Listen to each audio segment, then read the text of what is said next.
बिहार चुनाव की कुल 243 सीटों के लिए वोटिंग पूरी हो चुकी है और अब वक्त है उस रस्म अदायगी का जिसे सियासत की भाषा में हम एग्जिट पोल कहते हैं। आपने अब तक अपनी टीवी स्क्रीन पर अलग अलग कंपनियों के एग्जिट पोल्स देखे होंगे, पोल ऑफ पोल्स भी देखे होंगे और सारे आंकड़े जो हैं वो आपके सामने होंगे, लेकिन हम आपके लिए खास तौर पर वो लेकर के आए हैं जिसे कहते हैं एबीपी लाइव का एक्सपर्ट एग्जिट पोल, जिसे तैयार किया है बिहार के उन 150 पत्रकारों ने जो किसी चुनावी पर्यटन पर बिहार नहीं गए थे, बल्कि ये लोग वहीं के रहने वाले हैं और हर वक्त वहां की राजनीति से दो चार होते रहते हैं। उन्होंने पिछले 2-3 महीनों में बेहद करीब से इस चुनाव को देखा है, समझा है और वहां पर वोटिंग होने के बाद लोगों से बातचीत करके अपनी राय बनाई है।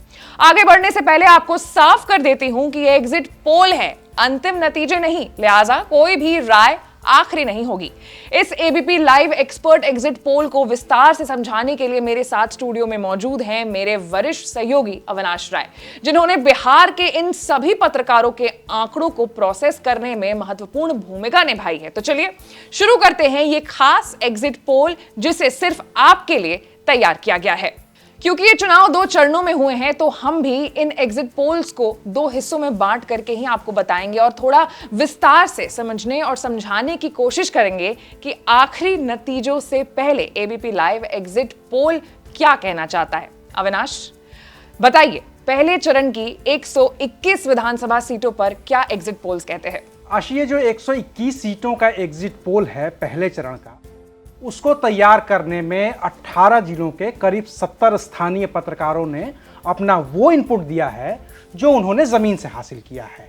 और इन पत्रकारों के लिहाज से ये आंकड़ा कहता है कि बिहार के पहले चरण की 121 विधानसभा सीटों में से 63 सीटें एनडीए के पक्ष में जाती हुई दिख रही हैं।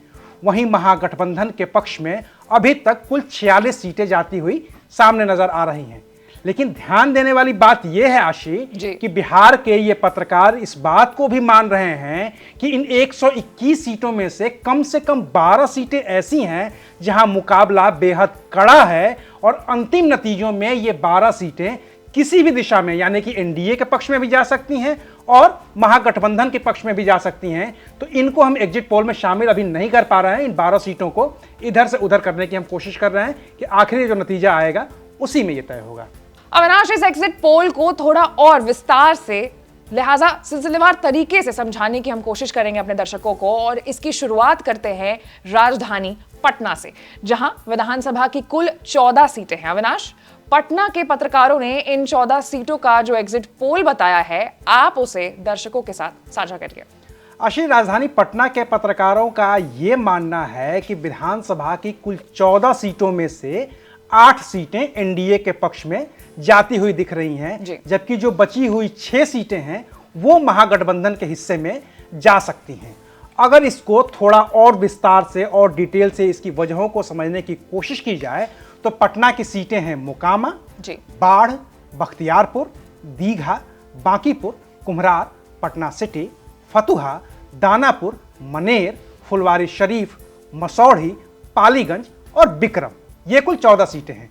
इनमें मोकामा की सीट पर अनंत सिंह की जीत अब भी दिखाई दे रही है, इसके बावजूद कि वो गिरफ्तार हो चुके हैं। पटना के जो 3 वरिष्ठ पत्रकार हैं जो इस पैनल में शामिल थे, अरुण कुमार पांडे, धीरेन्द्र कुमार और संतोष कुमार, उन तीनों की एक तरफा राय ये है कि दुलारचंद यादव की हत्या और अनंत सिंह की जो गिरफ्तारी हुई है उसके बाद जो वहां का अपर कास्ट वोटर है वो एकजुट हुआ है और इसका सीधा सीधा फायदा बाहुबली अनंत सिंह को मिलता हुआ दिख रहा है।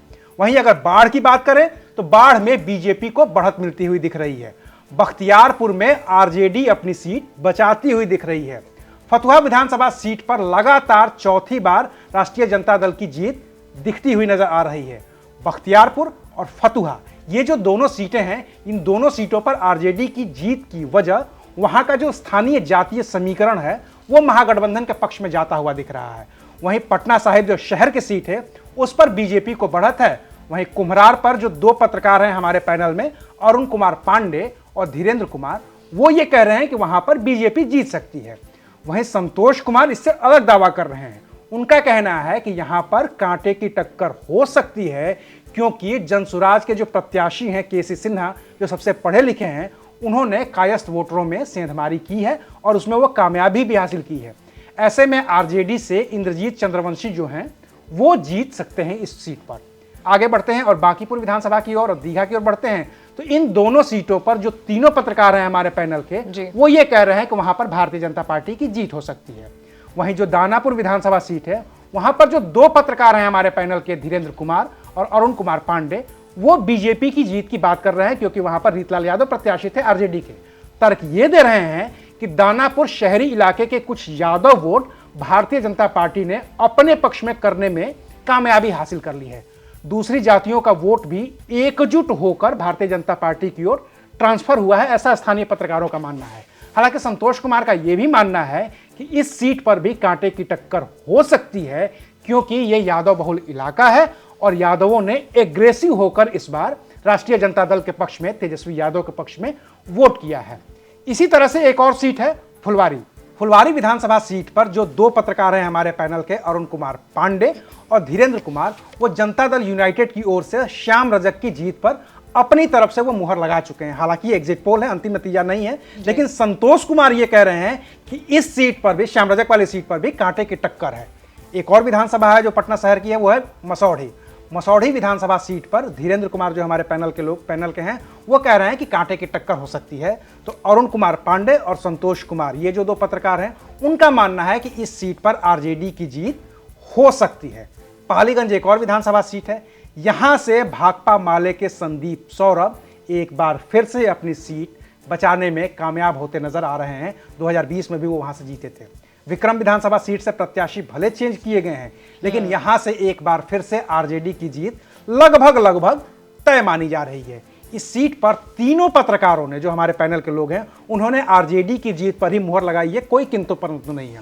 वहीं मनेर विधानसभा सीट से आरजेडी का दबदबा बरकरार रहने की संभावना जताई जा रही है।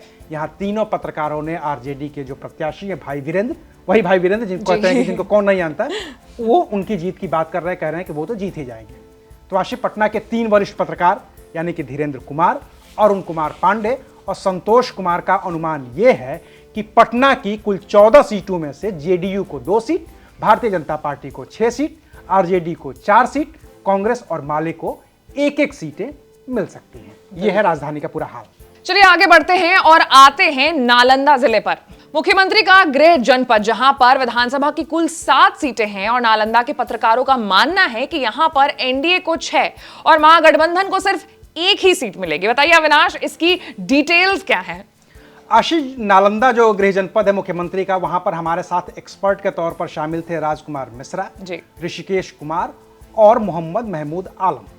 नालंदा की कुल ये जो 7 सीटें हैं विधानसभा की, उनमें शामिल हैं हरनौत, अस्थावां, इस्लामपुर, हिलसा, नालंदा, राजगीर और बिहार शरीफ। राजकुमार मिश्रा का ये मानना है, जो उन्होंने जमीन पर देखा है, कि बिहार शरीफ से बीजेपी के जो डॉक्टर सुनील कुमार हैं, उनकी जीत लगभग तय है।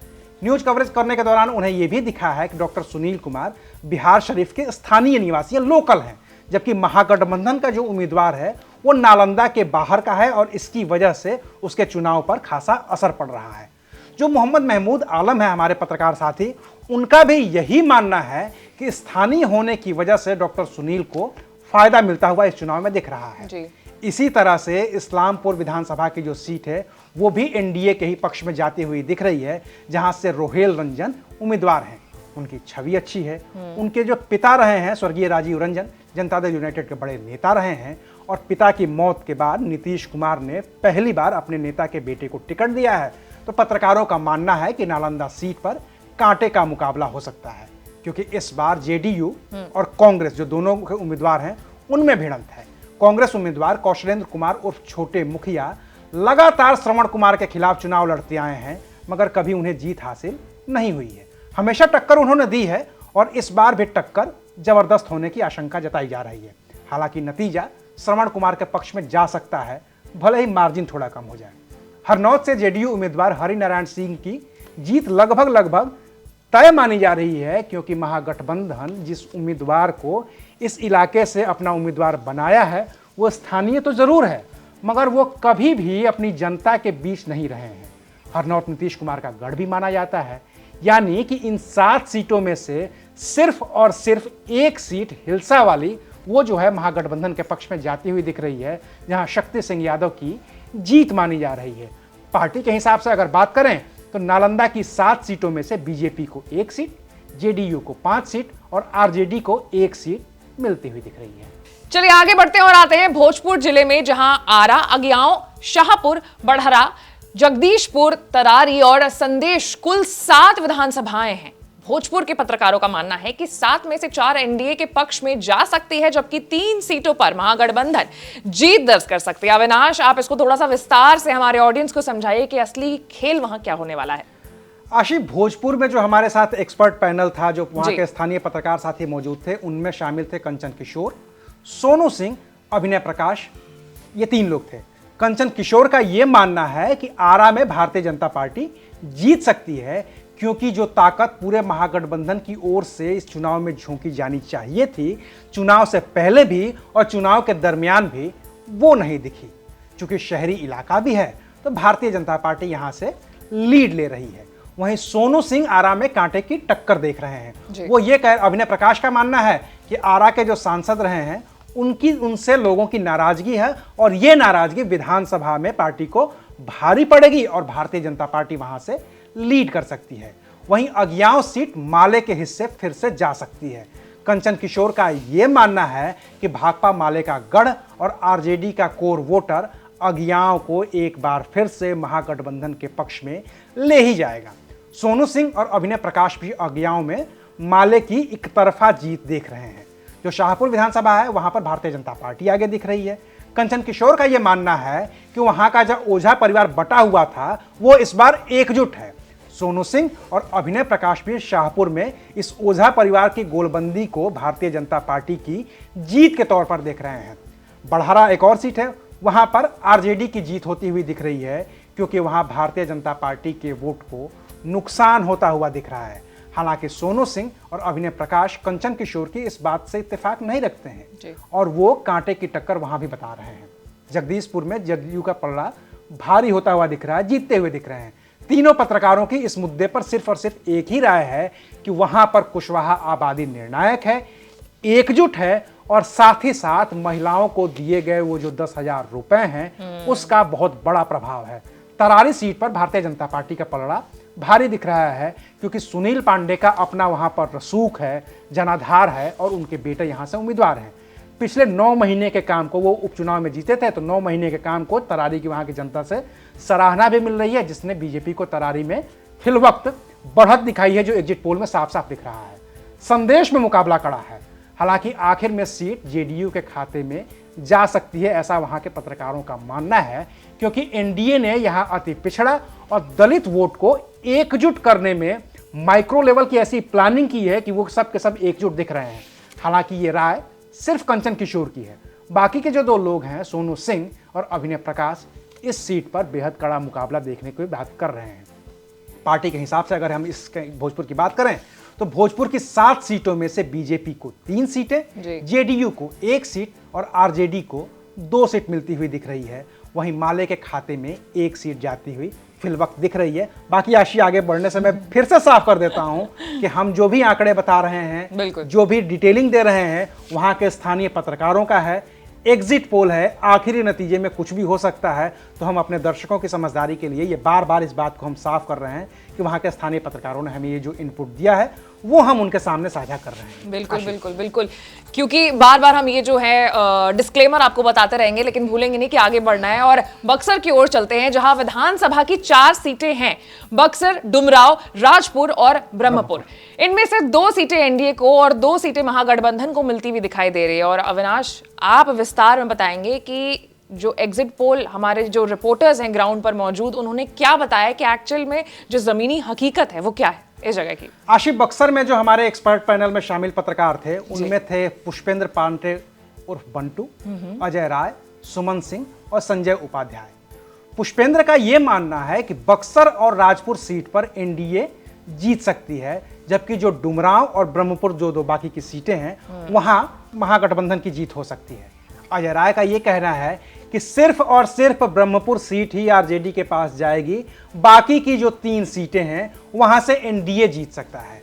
वहीं सुमन सिंह सभी 4 सीटों पर महागठबंधन की जीत का अनुमान लगा रहे हैं, यानी कि बहुत ही उलझा हुआ मामला है। हालांकि संजय उपाध्याय का यह कहना है कि ब्रह्मपुर महागठबंधन के पक्ष में जाएगा, राजपुर और बक्सर एनडीए जीतेगा और जो डुमरांव विधानसभा की सीट है वहां पर कांटे का मुकाबला होगा।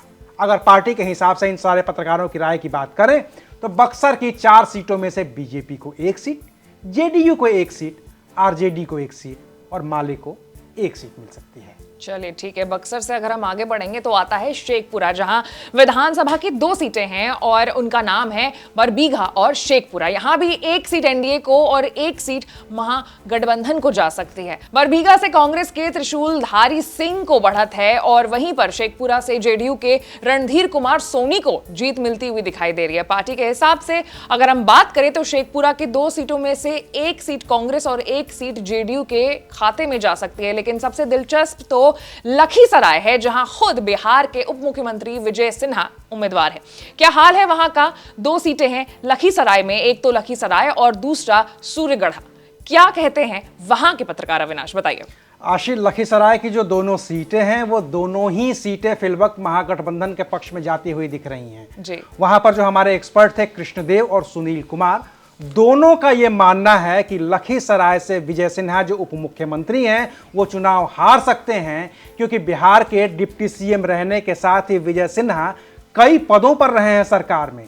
इसके बावजूद वो जनता के लिए कभी खड़े दिखाई नहीं दिए और सीधे मुकाबले में विजय सिन्हा कांग्रेस के हाथ ये सीट गंवा सकते हैं। सूर्यगढ़ा में आरजेडी और जेडीयू के बीच सीधा मुकाबला है, लेकिन वहां भी आरजेडी को बढ़त मिलती हुई दिख रही है।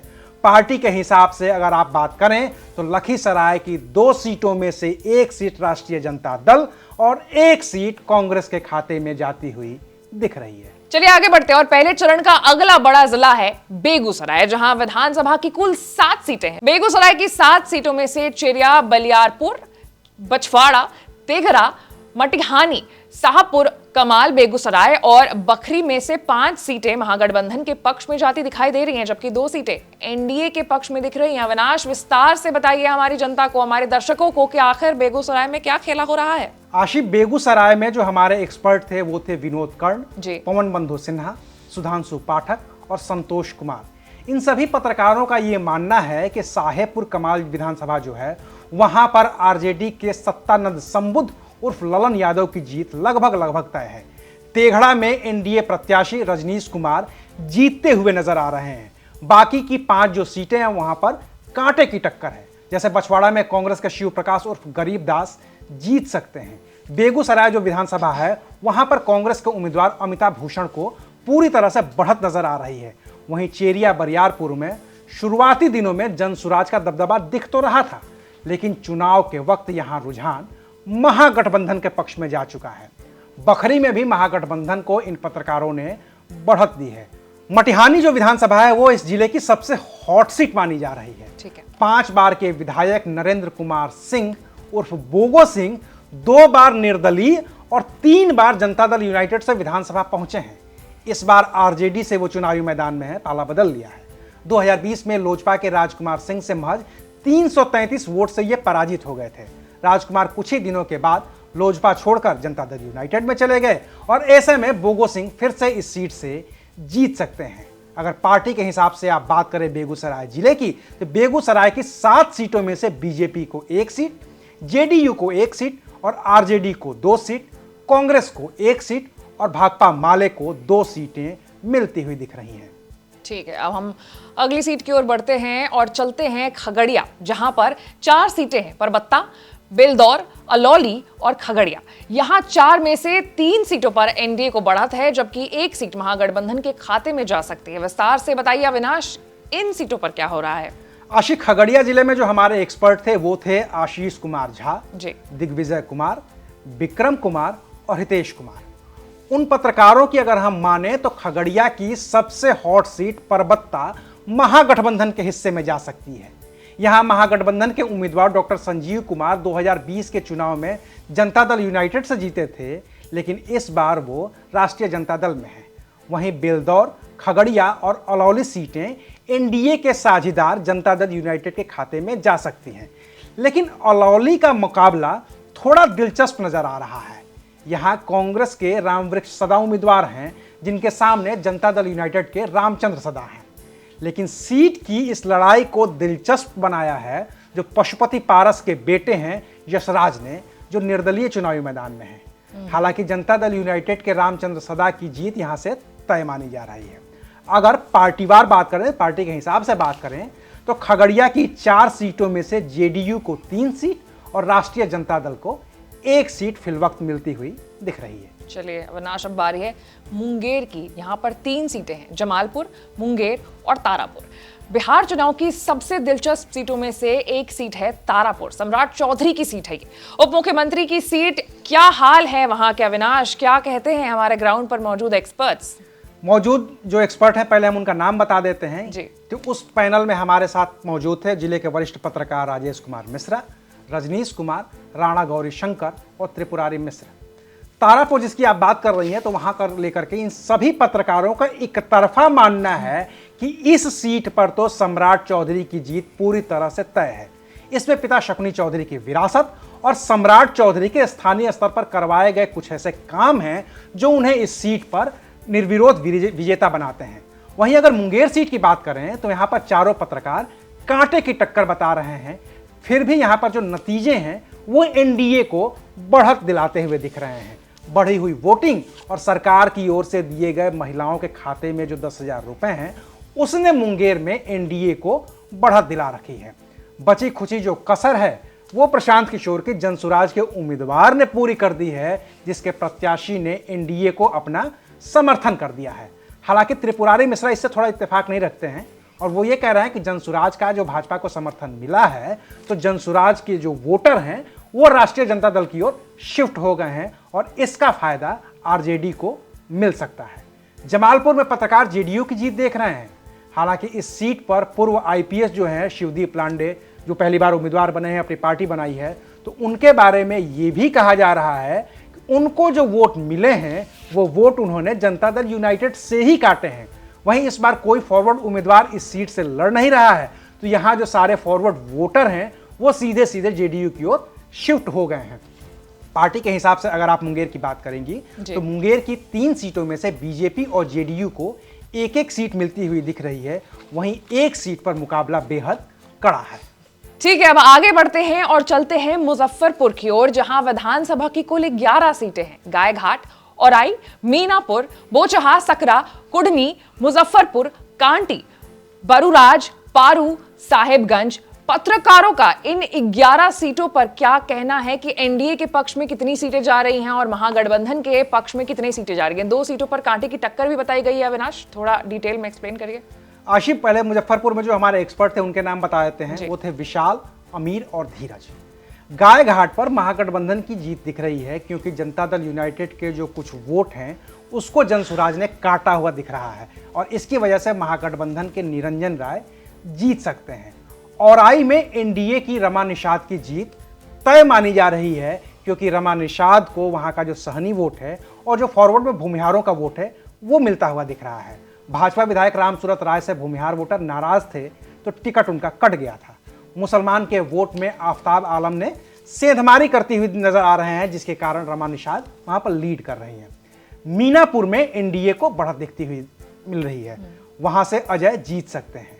धीरज और विशाल जो 2 पत्रकार हैं, उनका यह मानना है कि मुन्ना यादव को पिछली बार फॉरवर्ड वोट भी खूब सारे पड़े थे, मगर इस बार उन्होंने जो भूरा बाल को लेकर टिप्पणी कर दी है और उनकी जो छवि वो दबंग वाली है, उसकी वजह से इस बार उनको वोट कम मिला है, उसका नुकसान उनको हुआ है।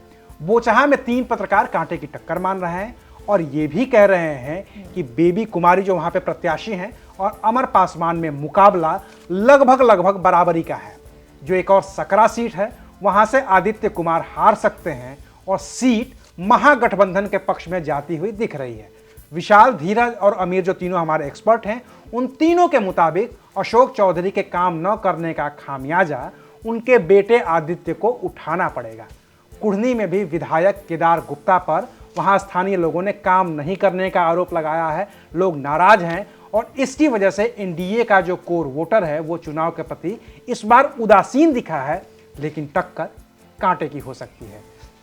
इसी तरह से जो मुजफ्फरपुर विधानसभा है वहां पर विजेंद्र चौधरी जीत सकते हैं, क्योंकि भाजपा के जो पूर्व विधायक हैं उन्होंने ही एनडीए प्रत्याशी रंजन सिंह का खुलेआम वहां पर वोटरों के बीच जाकर विरोध किया है। कांटी से एनडीए के अजीत कुमार की जीत लगभग तय मानी जा रही है। धीरज और विशाल के मुताबिक पिछली बार जो अजीत कुमार निर्दलीय वहां पे चुनाव लड़े थे, 2020 का चुनाव लड़े थे, और उस बार भी उन्होंने दूसरा स्थान हासिल किया था। इस बार उनके पास पार्टी का सिंबल है, पार्टी का कोर वोट है, तो वो जीत सकते हैं। बरुराज से बीजेपी की जीत लगभग तय है। वहीं अगर पारो विधानसभा की बात करें तो पारो से महागठबंधन के शंकर यादव की जीत लगभग तय मानी जा रही है, क्योंकि लगातार 4 बार से जो वहां के विधायक थे अशोक सिंह, उनको टिकट नहीं मिला और उसकी वजह से उनके लोग नाराज हैं और एनडीए के मदन चौधरी को लोगों ने, जो वहां पे विधानसभा से सीट मिली है, उनको नकार दिया है। जो एक साहेबगंज विधानसभा क्षेत्र है, वहां से राजू सिंह की जीत लगभग तय मानी जा रही है। ये पत्रकार मान रहे हैं, मेरा मानना नहीं है, और वो एनडीए के उम्मीदवार हैं। पार्टी के हिसाब से अगर पूरे मुजफ्फरपुर जिले की बात की जाए तो वहां की जो 11 सीटें हैं उनमें से भारतीय जनता पार्टी को 3 सीट, जनता दल यूनाइटेड को 2 सीट, आरजेडी को 2 सीट, कांग्रेस को 2 सीट मिलती हुई दिख रही है, जबकि 2 विधानसभा सीटों पर पूरी तरह से कांटे की टक्कर है और आखिरी नतीजे में ये 2 सीटें किसी भी पाले में जा सकती हैं। चलिए ठीक है, अब आते हैं दरभंगा में, जहां विधानसभा की कुल 10 सीटें हैं, जिसमें है कुशेश्वर स्थान, गोरा बोराम, बेनीपुर, अलीनगर, दरभंगा ग्रामीण, दरभंगा हायाघाट, बहादुरपुर, केवटी और जाले। एग्जिट पोल का अनुमान है कि दरभंगा में 6 सीटें जो हैं वो एनडीए के पक्ष में जा रही हैं, जबकि 4 सीटें महागठबंधन के पक्ष में जाती हुई दिखाई दे रही हैं। अब जमीनी स्तर पर क्या हालात है, रिपोर्टर्स ने क्या बताया है, अविनाश विस्तार से बताइए। आशी, पहले तो दरभंगा के हम एक्सपर्ट की बात कर लेते हैं जो हमारे पैनल में थे। उनमें थे वरिष्ठ पत्रकार संतोष पोद्दार, मुरारी झा, अमित कुमार, दीपक झा, कुमार रोशन, रमेश कुमार, टिंकू कुमार, शंकर सहनी, राजन कुमार और अरुण पाठक। बड़ा पैनल था दरभंगा का, क्योंकि सबसे चर्चित सीटें भी यहाँ पे थी। इनका यह मानना है कि कुशेश्वर स्थान से एनडीए के अतिरेक कुमार की जीत हो सकती है। इसकी वजह भी उन्होंने बताई है और यह कहा है कि यहाँ पर महागठबंधन का अपना कोई प्रत्याशी नहीं है और उसे गणेश भारती का समर्थन है, जो खुद निर्दलीय हैं। अलीनगर जो इसकी सबसे हॉट सीट है मैथिली ठाकुर की, वो चुनाव हार सकती हैं, क्योंकि वो वोटिंग के वक्त भी बाहरी होने का ठप्पा अब तक मिटा नहीं पाई हैं। वहां उन्हें आरजेडी के प्रत्याशी और ब्राह्मणों के जो कद्दावर नेता हैं विनोद मिश्रा, उन्होंने कड़ी टक्कर दी है और वो जीतते हुए दिख रहे हैं। स्थानीयों को बीजेपी ने टिकट नहीं दिया, जिससे ब्राह्मणों का वोट पूरी तरह से बंट गया और महागठबंधन की जीत वहां पर तय मानी जा रही है। मैथिली हारती हुई दिख रही है। अगर दरभंगा ग्रामीण की बात करें तो वहां पर नीतीश कुमार के 10,000 रुपए का खूब असर है, जिससे पिछले 6 बार के जीतने वाले आरजेडी के विधायक ललित यादव को बदलने की बात हुई है और नतीजा एनडीए के पक्ष में जाता हुआ दिख रहा है। बेनीपुर में भी एनडीए को बढ़त मिलती हुई दिख रही है और वजह फिर वही नीतीश कुमार की घोषणाओं का सीधा असर है, जो उन्होंने चुनाव से ठीक पहले किया था। महागठबंधन से जो कांग्रेस प्रत्याशी है मिथिलेश चौधरी, उनकी और ब्राह्मणों का कम झुकाव भी इस सीट के नतीजे को ठीक प्रभावित कर रहा है। दरभंगा सीट बीजेपी के खाते में जाती हुई दिख रही है। लगातार पिछले 5 बार से बीजेपी के जो विधायक हैं संजय सरावगी, इस बार फिर से लगातार 6ठी बार जीतने के लिए तैयार हैं, जीत का परचम लहराने को तैयार हैं। यहां उनका मुकाबला वीआईपी से है। हालांकि जो जनसुराज पार्टी है प्रशांत किशोर वाली, उनके राकेश कुमार मिश्रा भी ब्राह्मणों के वोट काट रहे हैं, सेंधमारी कर रहे हैं, फिर भी एनडीए को कोई बड़ा नुकसान होता हुआ दिख नहीं रहा है। हायाघाट जो सीट है वह महागठबंधन की ओर से माले को जाती हुई दिख रही है, जहां श्याम भारती जीतते हुए नजर आ रहे हैं। स्थानीय मतदाता एनडीए के बीजेपी से विधायक जो हैं रामचंद्र शाह से, वो क्षेत्र में काम न होने की वजह से ठीक आक्रोशित हैं। उनका खूब विरोध भी हुआ है। वहीं एनडीए के ही वोट काटने के लिए 11 और प्रत्याशी वहां पर चुनावी मैदान में थे। उन्होंने सबने एनडीए का ही वोट काटा है और इसमें सबसे मजबूत प्रत्याशी आम आदमी पार्टी के रविंद्र कुमार सिंह उर्फ चिंटू सिंह नजर आ रहे हैं, जो कड़ी टक्कर देने जा रहे हैं। उन्होंने वोट ठीक ठाक काट दिया है, उसकी वजह से नुकसान हर हाल में एनडीए का हो रहा है। बहादुरपुर सीट एनडीए के जेडीयू के खाते में जाती हुई दिख रही है और वहां पर नीतीश कुमार के जो मंत्री हैं मदन सहनी, वो उम्मीदवार हैं।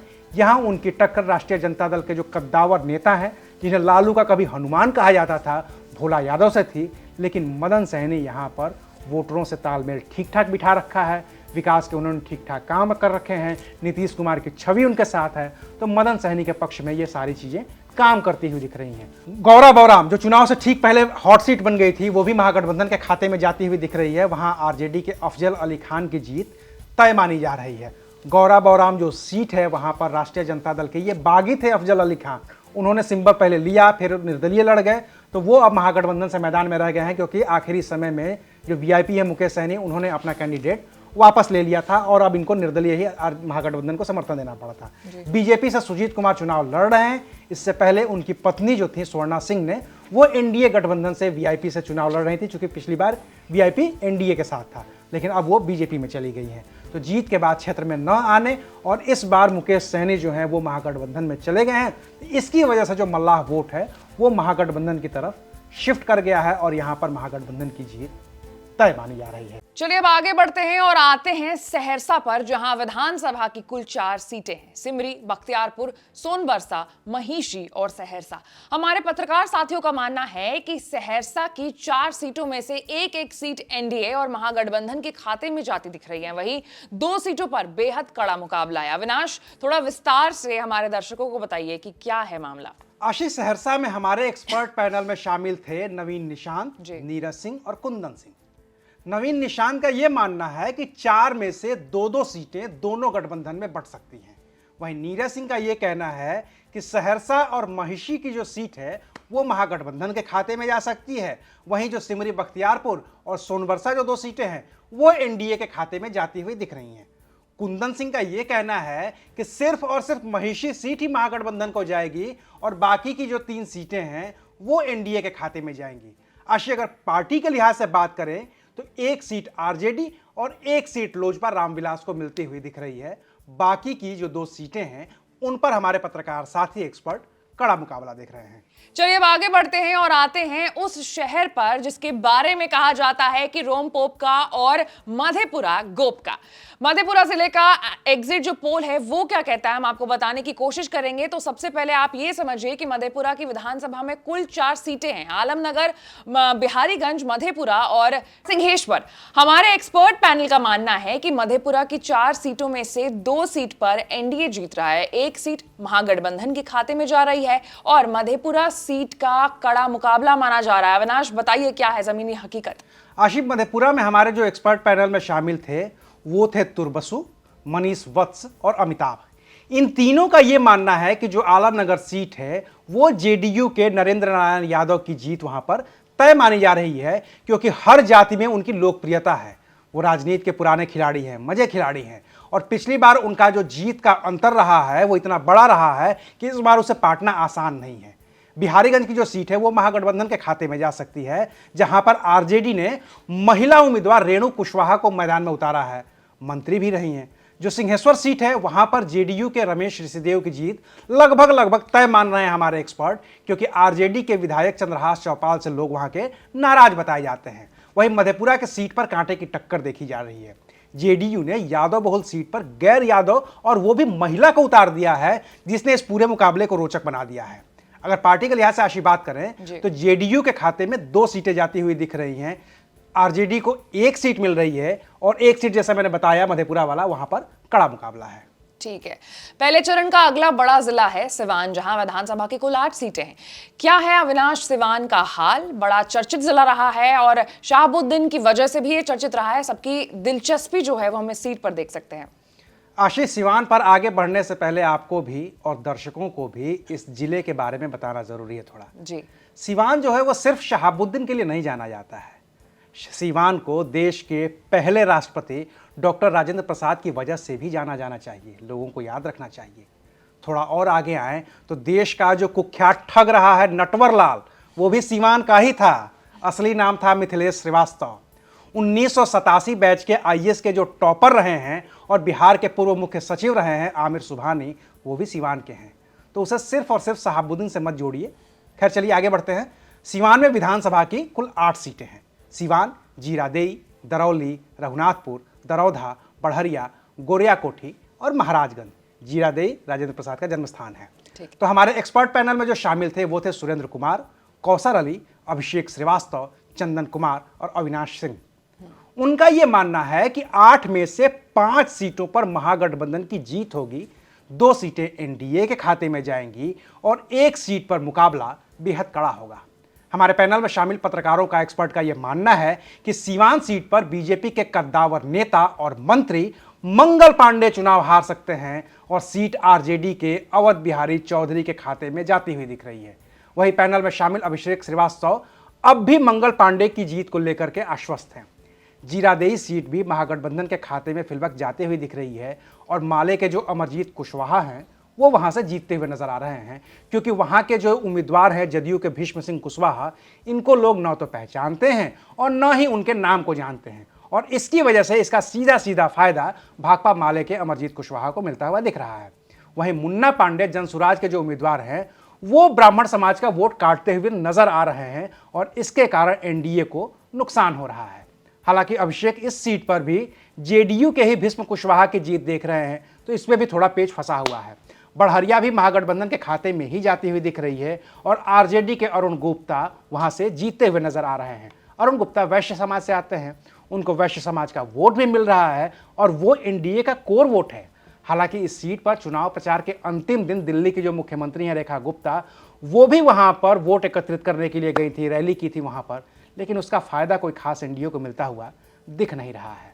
एक और जो विधानसभा है दरौली, वो भी सीट महागठबंधन के हिस्से में फिलवक्त जाती हुई दिख रही है, जहां पर भाकपा माले के सत्यदेव राम चुनाव जीत जाएंगे। लोजपा के विष्णुदेव पासवान का कम सियासी जो अनुभव है वो उनसे लड़ाई से बाहर कर रहा है उनको। दरौदा में बीजेपी के कर्णजीत उर्फ व्यास सिंह की जीत लगभग तय मानी जा रही है, क्योंकि मुन्ना शाही की जो पत्नी है गुड़िया देवी, वो महागठबंधन का वोट काट रही हैं, जिससे माले के अमरनाथ यादव चुनाव हारने की स्थिति में पहुंच गए हैं। एक और चर्चित सीट महाराजगंज से जदयू उम्मीदवार हेमनारायण शाह चुनाव जीत रहे हैं। निर्दलीय नीतीश द्विवेदी महागठबंधन का वोट काटते हुए नजर आ रहे हैं और इसका नुकसान राजद के जो विशाल जायसवाल हैं उनको उठाना पड़ रहा है। और ये जो राजद जायसवाल हैं, उनके पिता विनोद जायसवाल राष्ट्रीय जनता दल के एमएलसी भी हैं। इस जिले की जो सबसे हॉट सीट है रघुनाथपुर, वहाँ से ओसामा शहाब की जीत लगभग तय है। वो शहाबुद्दीन के बेटे हैं और उन्हीं की वजह से ये पूरी सीट चर्चित भी हुई है। स्थानीय समीकरण उनके पक्ष में है।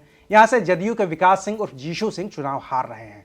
गोरिया कोठी में राजद के अनवारुल हक की पोजीशन ठीक ठाक दिख रही है, जीतते हुए दिख रहे हैं। इसका एक बहुत बड़ा कारण यह है कि जो एनडीए का वोट अति पिछड़ा वाला था वो इस बार राष्ट्रीय जनता दल में चला गया है और राजपूत समाज महामलिया का जो ट्रिपल हत्याकांड हुआ था उससे नाराज थे। हालांकि सांसद बृजभूषण शरण सिंह को भी राजपूत का वोट लेने के लिए वहां पर लाया गया था, लेकिन उनका भी वहां पर असर पड़ता हुआ नहीं दिख रहा है। दलित भी इस बार राजद के साथ बताए जा रहे हैं, जो हमारे एक्सपर्ट बोल रहे हैं। ऐसे में बीजेपी के देवेश कांत सिंह का चुनाव फंस गया है। अगर पार्टी के हिसाब से बात करें तो सीवान में जनता दल यूनाइटेड को 2, आरजेडी को 2 और माले को 3 सीट मिल रही है, जबकि 1 सीट पर मुकाबला बेहद दिलचस्प है, कड़ा है।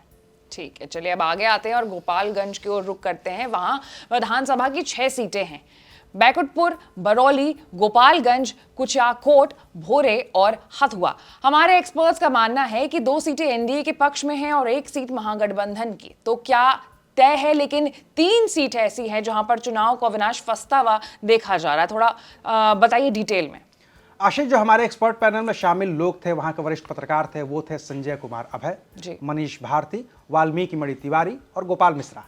इन 4 लोगों में से 2 लोगों का यह मानना है कि गोपालगंज सीट पर कांग्रेस की जीत होगी, तो 2 लोगों का यह मानना है कि इस सीट पर भारतीय जनता पार्टी की जीत होगी।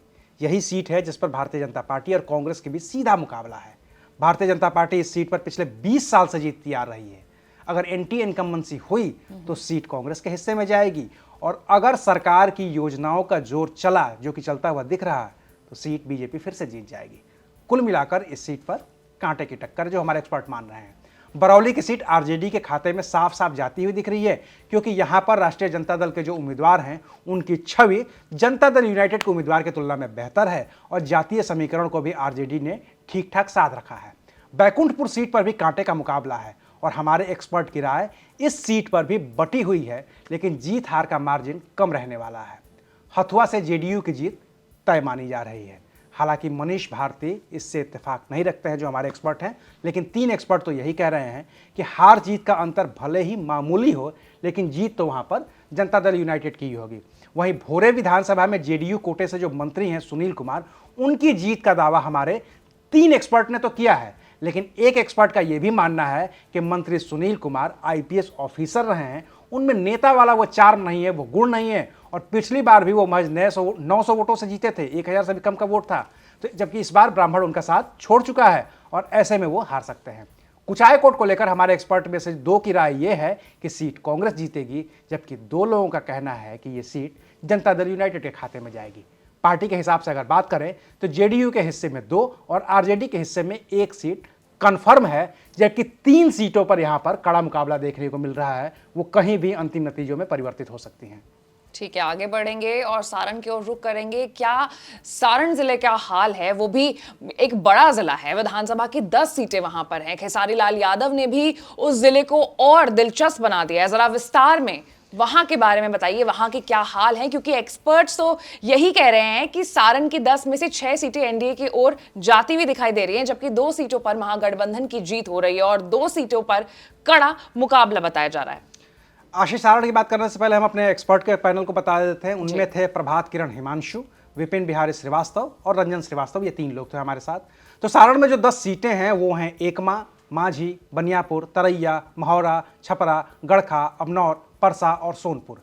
हमारे तीनों एक्सपर्ट की राय छपरा के बारे में तो एक ही है, सबकी राय एक ही है कि यहाँ पर मुकाबला भले कड़ा दिख रहा हो, लेकिन बीजेपी उम्मीदवार छोटी कुमारी और बीजेपी की बागी निर्दलीय पूर्व मेयर राखी गुप्ता के वोट बंटने से आरजेडी उम्मीदवार और भोजपुरी के सुपरस्टार खेसारी लाल यादव की जीत पूरी तरह से तय है।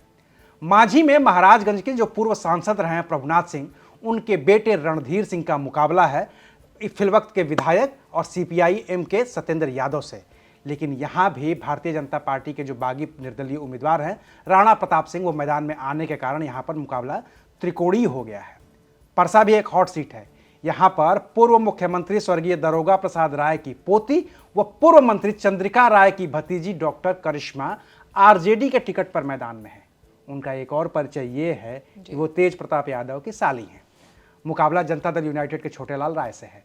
छोटे लाल राय यहां से राष्ट्रीय जनता दल के विधायक थे, लेकिन हाल ही में उन्होंने राष्ट्रीय जनता दल का साथ छोड़ दिया है और वो जनता दल यूनाइटेड में शामिल हो गए। वहीं से वो चुनाव लड़ रहे हैं। जो सोनपुर विधानसभा है वहां भी कांटे की टक्कर है। जो फिलवक्त के विधायक है राजद के डॉक्टर रामानुज प्रसाद, उनके लिए इस बार मुकाबला कतई आसान नहीं दिख रहा है। जो पूर्व विधायक हैं भाजपा के विनय कुमार सिंह, उन्होंने इस बार उनके मुकाबले को बड़ा दिलचस्प बना दिया है। अमनौर में भाजपा उम्मीदवार और आईटी के जो मंत्री हैं कृष्ण कुमार मंटू, उनके पक्ष में वोटर काफ़ी गोलबंद हुए हैं, लेकिन यहाँ पर राजद के सुनील राय भी मुकाबले में ठीक ठाक बने हुए हैं और ये भी कहीं भी जा सकता है। बनियापुर में भी इस बार साह की लड़ाई लड़ी जा रही है। यहाँ भी जो पूर्व सांसद है प्रभुनाथ सिंह, उनके छोटे भाई केदार सिंह भारतीय जनता पार्टी के टिकट पर चुनाव लड़ रहे हैं। उन्हें पूर्व विधायक अशोक कुमार सिंह की पत्नी जो हैं चांदनी देवी, उनसे टक्कर मिलती हुई दिख रही है। तरैया से इस बार राष्ट्रीय जनता दल ने शैलेंद्र प्रताप सिंह को मैदान में उतारा है, तो एनडीए ने फिलवक्त के विधायक जनक सिंह पर ही अपना दांव लगाया है।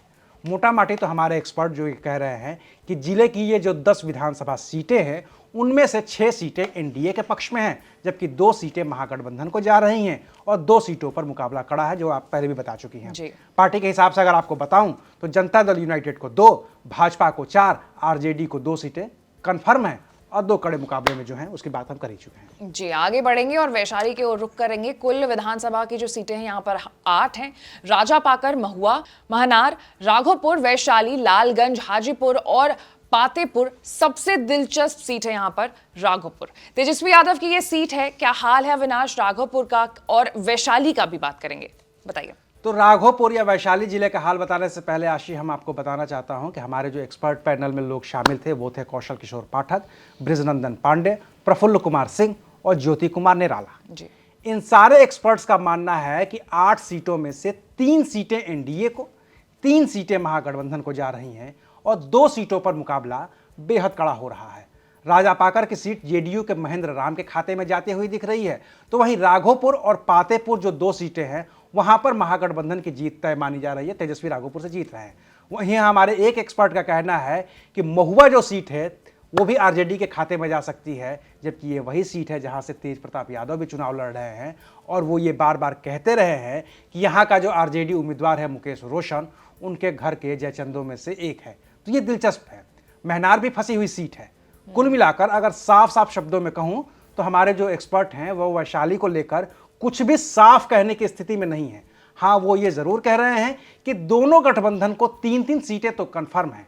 अब वो सीटें कौन सी हैं और कौन सी सीट किस पार्टी के खाते में जा रही है, इस पर राय बटी हुई है। अगर पार्टी के हिसाब से अगर बताऊं तो जेडीयू को 2, बीजेपी को 1 और आरजेडी को 3 सीटें मिलती हुई दिख रही हैं। वहीं 2 सीटों लालगंज और महुआ में मुकाबला कड़ा बताया जा रहा है। ठीक है अविनाश, अब आगे आते हैं और पहले चरण की वोटिंग के आखिरी जिले पर लेकर के चलते हैं आपको, जिसका नाम है समस्तीपुर। विधानसभा की कुल 10 सीटें हैं। यहां पर क्या हाल है अविनाश, समस्तीपुर का थोड़ा डिटेल में बताइए। समस्तीपुर का हाल बताने से पहले आशी अपने दर्शकों को एक बार फिर से याद दिला देते हैं कि हम जो भी बता रहे हैं वो वही बता रहे हैं जो हमारे एक्सपर्ट ने हमें भेजा है, और उनके ही आंकड़ों को, उनके ही समीकरणों को प्रोसेस करके हम अपने दर्शकों के सामने रख रहे हैं। और इस पूरे एग्जिट पोल में हमारी यानी कि एबीपी लाइव की जो भूमिका है वो सिर्फ और सिर्फ इतनी सी है कि हमारे एक्सपर्ट ने ये सारे आंकड़े खास तौर पर हमारे लिए तैयार किए हैं, हमें भेजे हैं, तो इसमें हमारी कोई बहुत बड़ी भूमिका नहीं है। चलिए आगे बढ़ते हैं। आशी और समस्तीपुर की जो सीटें हैं वो हैं कल्याणपुर, वारिसनगर, समस्तीपुर, उजियारपुर, मोरवा, सरायरंजन, मोहिउद्दीनपुर, विभूतिपुर, रोसड़ा और हसनपुर। इन सीटों के लिए हमारे जो एक्सपर्ट थे वो थे संजीव नयपुरी, अरविंद कुमार साह, अंगद सिंह, छोटू कुमार, प्रवीण प्रियदर्शी, अविनाश कुमार और विजेंद्र चौहान।